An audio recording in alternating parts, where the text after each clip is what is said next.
kriteria. Yang pertama, interaksi sosial.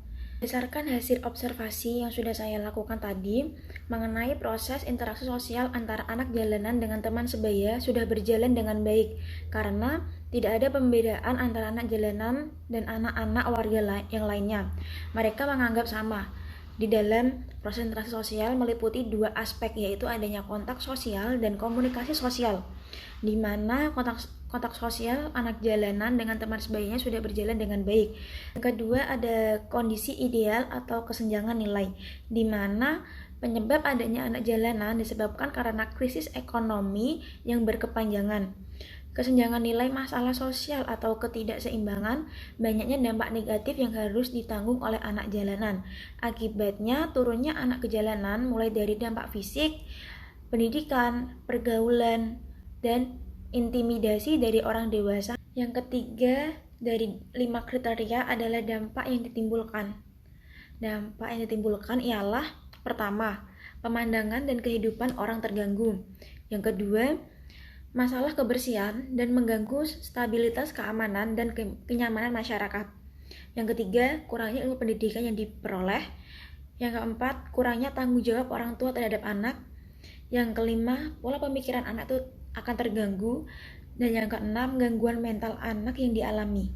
Yang keempat, ada pengakuan masalah atau masyarakat, di mana dari observasi yang sudah saya lakukan dapat disimpulkan bahwa pengakuan masyarakat terhadap masalah anak jalanan akhir-akhir ini semakin melonjak drastis karena ditimbulkan adanya pandemi COVID-19 yang tidak kunjung berhenti. Anak-anak disuruh belajar di rumah, tetapi banyak orang tua yang menyarankan untuk mencari uang di jalanan untuk meminta-minta kepada masyarakat setempat. Hal ini memicu inisiatif kebanyakan orang tua mengkaryakan anak-anaknya untuk mencari uang di jalanan. Dan kriteria yang terakhir, yakni pemecahan masalah. Kita dapat menyimpulkan bahwa semua anak itu berhak mendapatkan kesejahteraan demi tercapainya masa depan yang gemilang. Begitu pula dengan anak jalanan, memiliki hak yang sama dengan anak yang lainnya.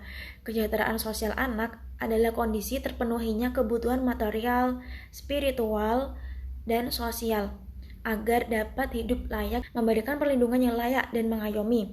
Dalam artian, pemerintah memberi perlindungan terhadap anak jalanan tersebut dari tindak kejahatan dan memberikan tempat bernaung, seperti memberi anak jalanan orang tua asuh yang mau mengadopsi apabila anak jalanan tersebut tidak mempunyai orang tua atau kerabat, dan memberikan pendidikan yang setinggi-tingginya, seperti pemerintah memberikan pendidikan gratis dan layak hingga mencapai 9-12 tahun.